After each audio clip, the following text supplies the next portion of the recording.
In today's video, I'm going to show you how to do data cleanup with these tools right here in Google Sheets.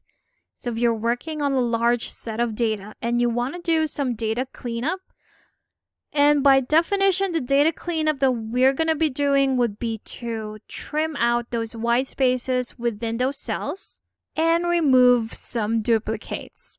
So we don't have to enter formulas to do this. All we have to do is to go to data in our menu bar, and you can select data cleanup. Here we have our cleanup suggestions, remove duplicates, and trim white spaces. So if the only thing that you want to do is to trim white spaces, you can select the third option. If you only want to remove duplicates within your data, then you can select the second option. But if you want to see some cleanup suggestions within your entire data, then you can select the first option. If we click on this, it will tell you at the moment that there are no suggestions because we have not selected the range that we want to clean up.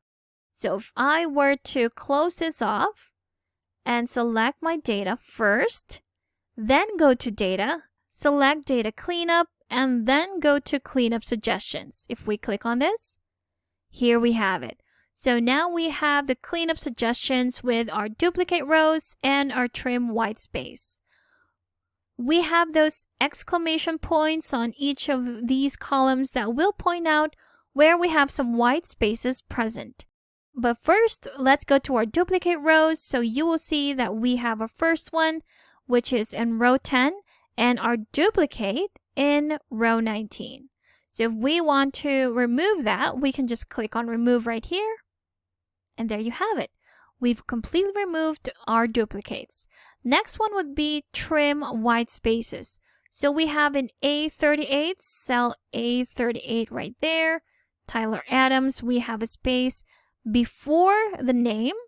In A49, we have double space between the names.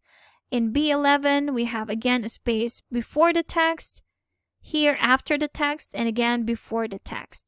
If we want to trim all of it, we can just click on this one right here where we will accept all suggestions. And there you have it.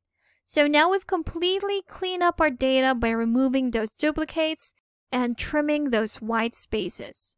But if you plan to just remove again just the duplicate, you can go back to data and select remove duplicates. And if you just want to trim white spaces, then just select trim white space. So that's a quick and easy data cleanup that you can do with these tools right here in Google Sheets. Thank you for watching this quick tutorial. Make sure to subscribe for more helpful videos, and I will see you in the next one.